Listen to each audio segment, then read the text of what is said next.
नमस्कार, मैं हूं राजेंद्र देव। उत्तराखंड प्राइम की शुरुआत देहरादून से आ रही बड़ी खबर के साथ। पीएम मोदी की मुख्यमंत्रियों के साथ बैठक, वीडियो कॉन्फ्रेंसिंग के जरिए ये बैठक जारी। सीएम तीरथ सिंह रावत भी वर्चुअली इस बैठक में शामिल हैं।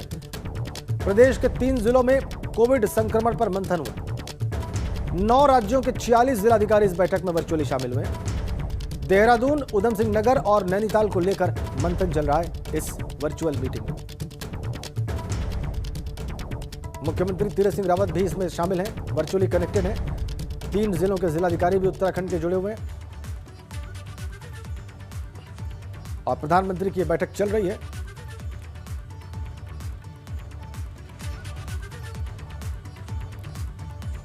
वीडियो कॉन्फ्रेंसिंग के जरिए प्रधानमंत्री की बैठक जारी है।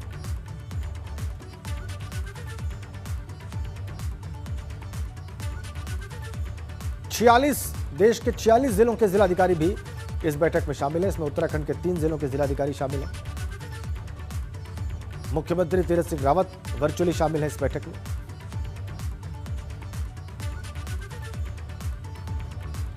सीधा देहरादून चलते हैं, रवि केंदुरा के पास, हमारे सहयोगी वहां से सीधा कनेक्ट हैं। रवि, ये मीटिंग चल रही है और उत्तराखंड का भी इसमें रिप्रेजेंटेशन है। क्या कहा है मुख्यमंत्री ने, क्या बात हुई है उत्तराखंड को लेकर, इस बारे में क्या इनपुट्स हैं आपके पास?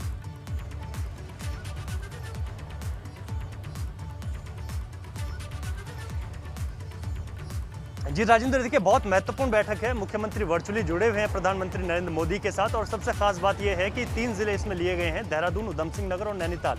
इन 3 जिलों में कोविड की क्या स्थिति है, इसके लिए सरकार क्या प्रयास कर रही है और क्या बेहतर के लिए उनको केंद्र से क्या कुछ सहायता भी चाहिए, उन सब चीज़ों को लेकर इस पर मंथन चल रहा है, बैठक हो रही है। बहुत महत्वपूर्ण है, जिलाधिकारी इसमें खुद जुड़े हुए हैं और ऐसे में क्योंकि लगातार अगर हम इन जिलों की बात करें तो जो यहाँ पर कोविड के मामले हैं वो तेज़ी के साथ बढ़ते जा रहे हैं और इस तेज़ी से बढ़ते हुए संक्रमण और मौतों का जो आंकड़ा बढ़ रहा है, इसको किस तरीके से इनकी रफ्तार को धीमी किया जा सके और इसके लिए क्या बेहतर उपाय हो सकते हैं, क्या सुझाव सरकार के पास है और क्या उनको उपलब्धता और चीज़ चाहिए, इन सभी को लेकर ये मंथन है और इसको लेकर लगातार बातचीत की जा रही है। काफ़ी महत्वपूर्ण और काफ़ी अहम है क्योंकि लगातार मैदानी जिले बहुत ज़्यादा प्रभावित हैं उत्तराखंड में और भले ही कुछ मामलों में हल्की सी गिरावट आई हो, लेकिन अगर मौत के आंकड़ों पर गौर करें तो वो लगातार बढ़ते जा रहे हैं, जो बहुत चिंता का विषय है। तो इन्हीं सब विषयों को लेकर बातचीत हो रही है, किस तरीके से जो छोटे बच्चे भी प्रभावित हो रहे हैं। और अभी हम देखें कि मई के महीने में छोटे बच्चों में भी कोविड का संक्रमण बड़ी तेजी से आया है, तो उनके लिए क्या व्यवस्थाएं होंगी, बच्चों के लिए किस तरीके से जो है आईसीयू वार्ड तैयार किए जाएंगे, इन तमाम चीज़ों पर भी महत्वपूर्ण पहलुओं पर बातचीत हो रही है।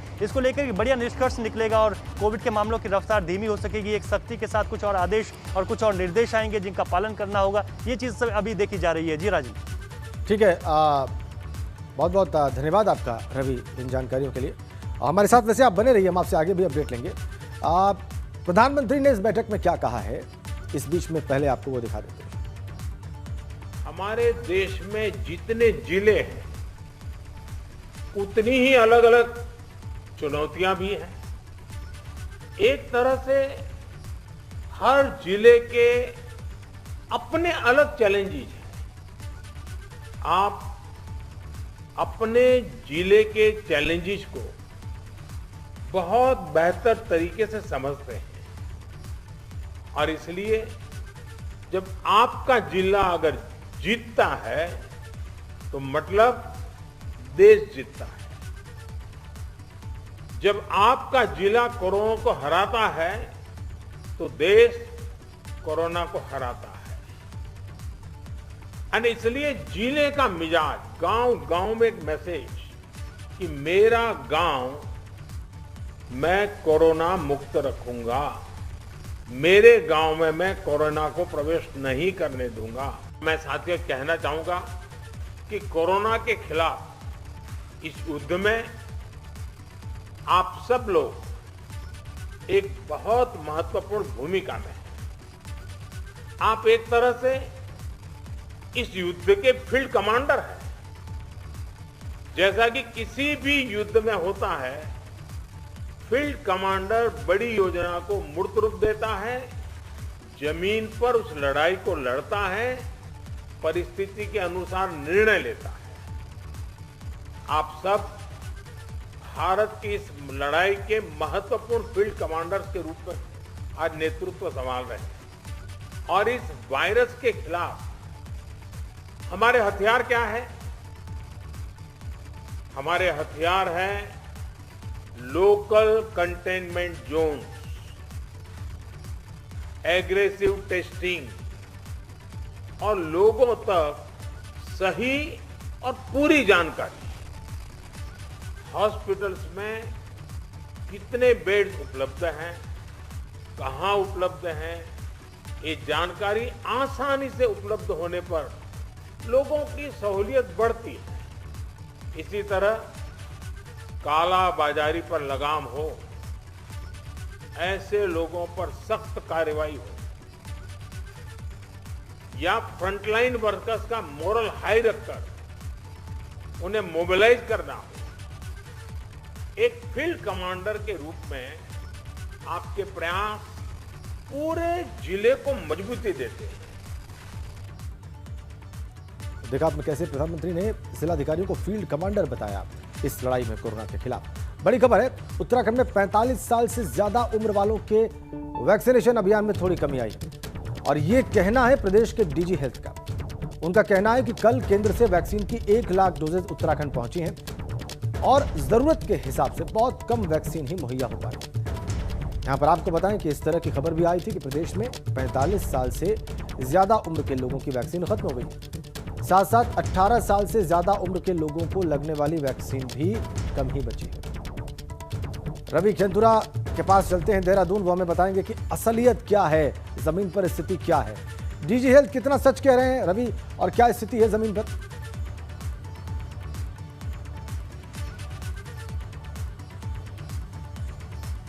राजेंद्र, देखिए, जो 45 वर्ष से अधिक आयु की अगर हम बात करें तो एक लगभग का जो आंकड़ा है वो 27 लाख का है उत्तराखंड में जिन लोगों को वैक्सीन लगाई जानी है। इसमें से अभी 5.5 लाख लोग ऐसे हैं जिनको दोनों डोज लग गई है और अब करीब 21 लाख के करीब लोग ऐसे हैं जिनको एक पहली डोज लगी है और अभी दूसरी डोज लगना बाकी है। अब संख्या इतनी ज़्यादा है, अगर हम बात करें तो जितने भी जो सेंटर्स बनाए गए हैं उन सेंटर्स पर जितने भी लोग पहुंच रहे हैं उनको यही कहा जा रहा है कि वैक्सीन की उपलब्धता नहीं है, बहुत कम संख्या। अगर 1 लाख वैक्सीन यहाँ पर पहुंची है और संख्या इतनी अधिक है तो आप अनुमान लगाइए कि वैक्सीनेशन सेंटर पर किस तरीके से वैक्सीन लगेगी। तो ये पूरी तरीके से प्रभावित है। डीजी हेल्थ खुद इस बात को मान रही है कि जो वैक्सीनेशन जो ड्राइव है वो धीमी है, काफ़ी धीमी हुई है और जिसकी वजह है कि जो डोजेज हैं वो बहुत ज़्यादा कम जो है, उपलब्धता जो है वो काफ़ी कम है ज़रूरत के हिसाब से। तो सबसे ज़्यादा महत्वपूर्ण है क्योंकि लगातार अभी हम बात करें तो 18 से 44 आयु वर्ग का वैक्सीनेशन चल रहा है। 50 लाख की वो संख्या है, उस पर भी लगातार वैक्सीनेशन का जो अभियान है उसमें भी हम कई सेंटर्स पर देख रहे हैं कि वहाँ पर वैक्सीन की कमी आ रही है, लोगों को रजिस्ट्रेशन और स्लॉट नहीं मिल पा रहा है। तो ये तमाम चीज़ें हैं, यानी कि कुल मिलाकर ज़रूरत के हिसाब से उपलब्धता काफ़ी कम है, बहुत कम है और ऐसे में जो ड्राइव चल भी रहा है वैक्सीनेशन का वो बहुत धीमी गति से चल रहा है। तो लगातार अगर हम सरकार के प्रयासों की बात करें तो ऐसे में बाहर से भी वैक्सीन को मंगाने के लिए कमेटी बनाई गई है कि बाहरी देशों से भी उत्तराखंड एक ऐसा राज्य बनेगा जो बाहरी देशों से वैक्सीन को खरीदेगा और उसके बाद यहाँ के लोगों को लगाया जाएगा। वैक्सीनेशन पूरी तरीके से अभी उत्तराखंड में फ्री मुफ्त में लगाई जा रही है, लेकिन ऐसे में जो वैक्सीन की कमी है उससे जरूर जो है लोगों को दो चार होना पड़ रहा है। लगातार डीजी हेल्थ कहती है कि 2 से 3 दिन में 1 लाख के करीब डोजेज जो है यहाँ पर पहुँचती हैं, लेकिन वो उपलब्धता काफ़ी कम है ज़रूरत के हिसाब से। तो ये बड़ा महत्वपूर्ण है कि लगातार जो वैक्सीनेशन जो सेंटर्स हैं वहाँ पर लोगों को काफ़ी दिक्कतें हो रही हैं और लोगों को वैक्सीन नहीं लग पा रही है।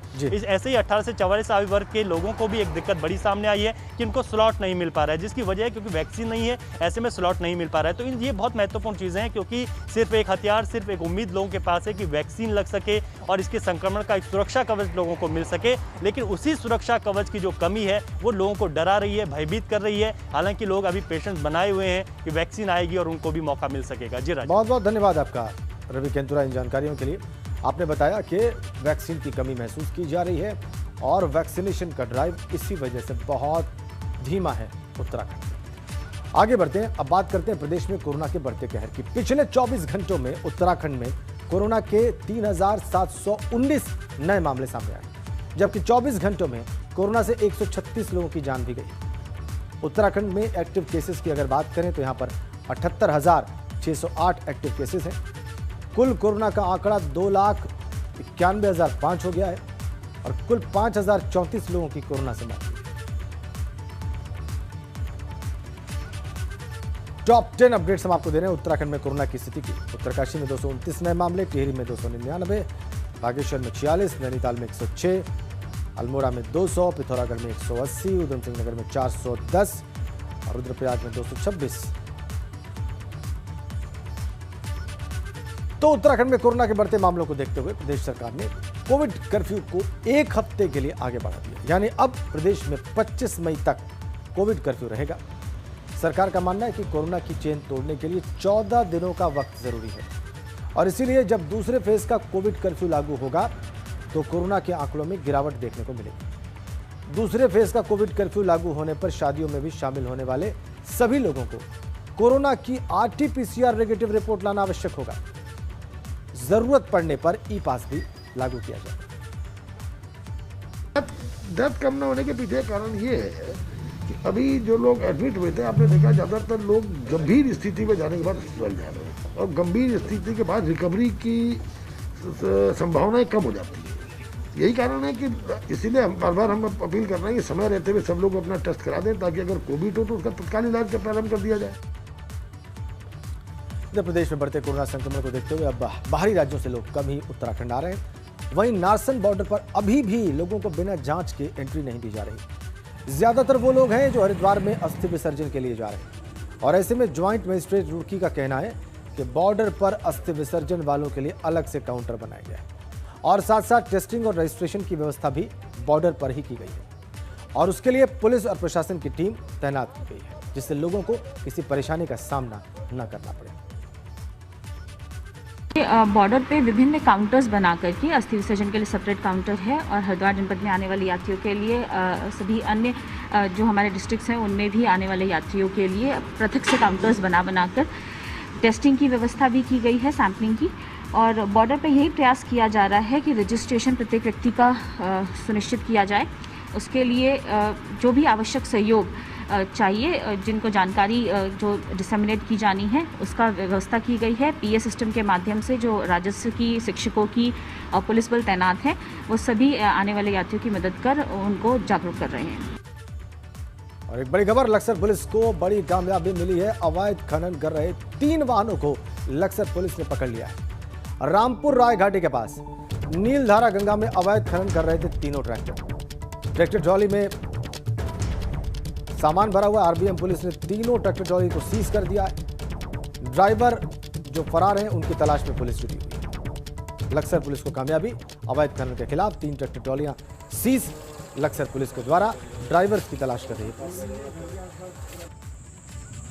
ये देखिए आप, ये 3 ट्रैक्टर ट्रॉलियां सीज की है लक्सर पुलिस ने। अवैध खनन पर प्रहार यहां पर लक्सर पुलिस का।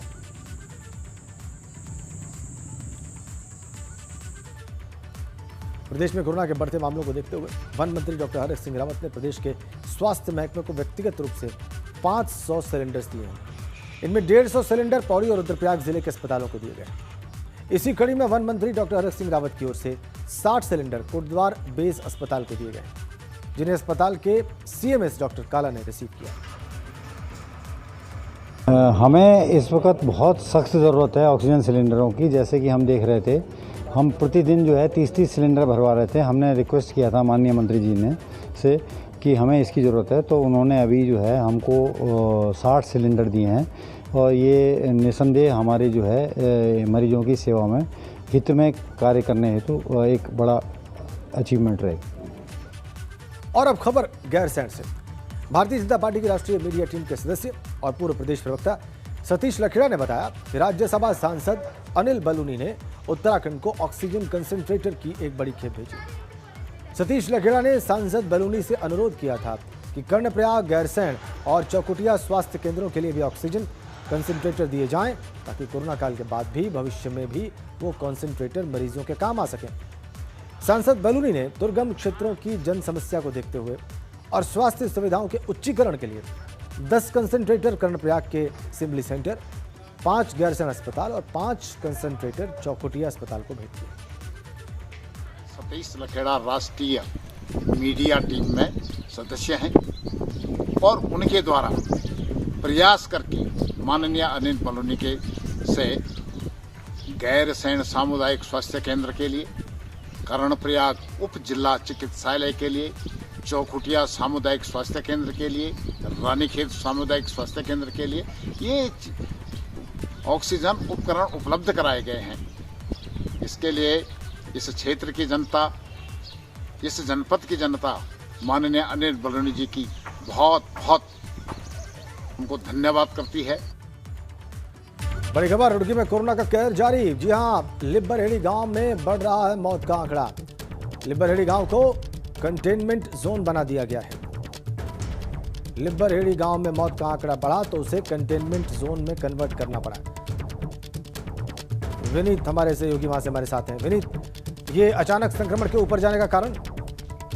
जी बिल्कुल, देखिए राजेंद्र, जिस जैसे लिब्बरहेड़ी गांव में जो है लगातार लोगों की मौत हो रही है, तो उससे कहीं ना कहीं जो प्रशासन में अब हरकत में आया, क्योंकि 2 दिन पहले एबीपी गंगा ने जो है खबर चलाई थी, लेकिन उसके बाद जो प्रशासन है वो पूरी तरह से सुस्त नजर आ रहा था। लेकिन खबर चलने के बाद जो है अब प्रशासन हरकत में आया और अब जाके जो है लिब्बरहेड़ी गाँव को जो है कंटेनमेंट जोन है जो बनाया गया है। तो पूरी तरह से जो लोग जो वहाँ पे मर रहे हैं, तो अभी तक जो कारण सामने आया है इसमें लोग खांसी बुखार की शिकायत हो रही है, लेकिन इसमें से 1-2 मौत जो है कोरोना से भी हो चुकी है। तो वहीं अब जो प्रशासन हरकत में लगातार गांव में जो है सैंपलिंग की जाएगी ताकि लोगों की जांच हो सके। और पुलिस प्रशासन ने ये भी कहा है कि अगर जो लोग आवश्यक रूप से जो घरों से बाहर निकले तो उनके खिलाफ भी कार्रवाई की जाएगी। तो पूरी तरह से अब जो पुलिस प्रशासन है वो अलर्ट नजर आ रहा है। जी बहुत धन्यवाद आपका विनीत।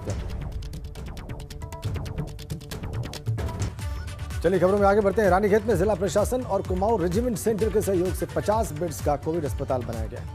सीएम तीरथ रावत ने इसका वर्चुअली उद्घाटन किया। मुख्यमंत्री ने कहा कि इस कोविड अस्पताल के बनने से रानीखेत क्षेत्र के लोगों को कोरोना के इलाज में बहुत सुविधा होगी। ये इंडियन आर्मी की एक इनिशिएटिव है कि जो दूर दराज इलाके हैं जहाँ पर हेल्थ फैसिलिटीज़ में थोड़ा दिक्कत है, कोरोना की लड़ाई है, उसमें सहयोग देने के लिए ये फैसिलिटी हमने शुरू करी हुई है और इसमें पेशेंट आ गए हैं।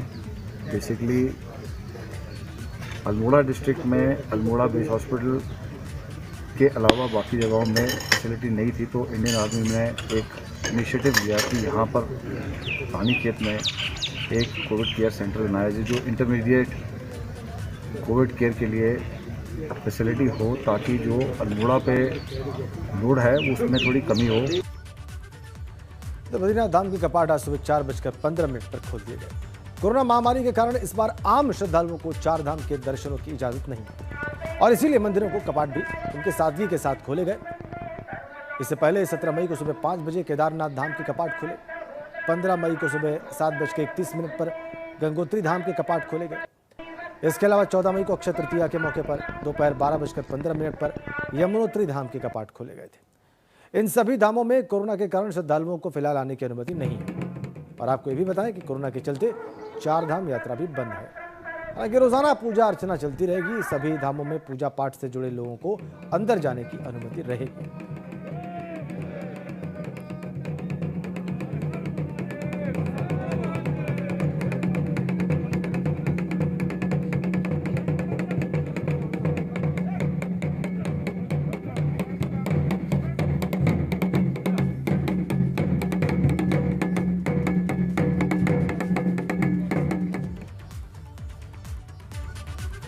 और आज सुबह विधि विधान के साथ बद्रीनाथ धाम के कपाट खोल दिए गए। पिछले साल की तरह इस बार भी कपाट खोलने की प्रक्रिया में कोरोना संक्रमण का असर देखा। बात अगर 2019 की करें तो 2019 में बद्रीनाथ धाम के कपाट खोलने के वक्त बड़ी संख्या में भक्त पहुंचे थे।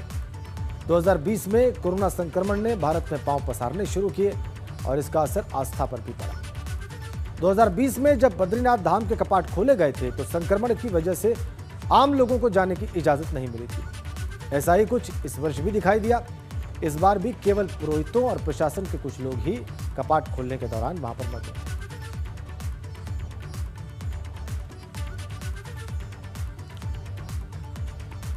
और सीएम तीरथ सिंह रावत ने ट्विटर पर लिखा है कि भगवान विष्णु के 8वें बैकुंठ बद्रीनाथ धाम के कपाट आज ब्रह्म मुहूर्त में 4:15 पर विधि विधान और धार्मिक अनुष्ठान के बाद कपाट उद्घाटन किया गया। जनता के स्वास्थ्य की सुरक्षा राज्य सरकार की प्राथमिकता है। मैं भगवान बद्री विशाल से प्रदेशवासियों के आरोग्य की कामना करता हूं, ये ट्वीट किया उन्होंने। कोरोना महामारी कारण अस्थायी तौर पर 4 धाम यात्रा स्थगित है। मेरा सभी से अनुरोध है कि भगवान के वर्चुअली दर्शन करें और अपने घरों में ही पूजा अर्चना करें, धार्मिक परंपराओं का निर्वहन करें। निश्चित तय मुहूर्त पर खुल चुके हैं। सरसब्ज भगवान का श्री विग्रह और प्रार्थना की गई महामारी देश दुनिया जिससे पीड़ित है यथाशीघ्र उसका शमन हो जाए, ये प्रार्थना भगवान के श्री चरणों में की गई और भगवान बद्री विशाल जी का पाठ खोल दी गई। आज से मनुष्यों द्वारा भगवान पूजित होंगे। यद्यपि बहुत सारे भक्त भगवान के आ नहीं पा रहे हैं, बस भगवान के मंदिर को हम आपको दिखा रहे हैं। फिलहाल इससे संतुष्टि, यथाशीघ्र भगवान आपको बुलाएं, यही निवेदन भगवान के श्री चरणों में अभी करके बाहर निकलेंगे। बद्री विशाल भगवान की जय। बड़ा सौभाग्य है कि 6 महीने बाद हम अपने आराध्य देव भगवान बद्री विशाल के कपाट खुल चुके हैं। ब्रह्मवेला में 4:15 अभी खुल चुके हैं कपाट, और बहुत ही सादगी के साथ कपाट की जो पौराणिक मान्यता है, जो विधि विधान है, जो पारंपरिक रीति रिवाज है, जो द्वार पूजा हुई, वो पूरे उसी ढंग से हुई जैसे हमारी परंपरा चली आ रही है। लेकिन कोविड गाइडलाइन है, कोविड महामारी के दृष्टिकोण से यहाँ श्रद्धालु नहीं पहुँच सकते, तो उन नियमों का पूरी तरीके से पालन किया गया। और भगवान केदारनाथ के कपाट खुलने के बाद भैरवनाथ के कपाट भी खोले जाते हैं, और इसके लिए मंगलवार और शनिवार का दिन तय किया गया। भैरवनाथ के कपाट खुलने के बाद ही केदारनाथ भगवान की सायंकालीन आरती भी शुरू हो जाती है। लिहाजा आज सुबह भैरवनाथ के कपाट भी विधि विधान से खोल दिए। भैरवनाथ के कपाट खुलने के बाद केदारनाथ के स्वयंभू लिंग पर नए स्वर्ण मुकुट को भी सुशोभित किया। रावल भीमाशंकर लिंग ने 900 ग्राम स्वर्ण मुकुट के संरक्षण की जिम्मेदारी देवस्थानम बोर्ड को सौंपी। और इस खबर के साथ ही उत्तराखंड प्राइम में फिलहाल इतना ही। धन्यवाद, नमस्कार।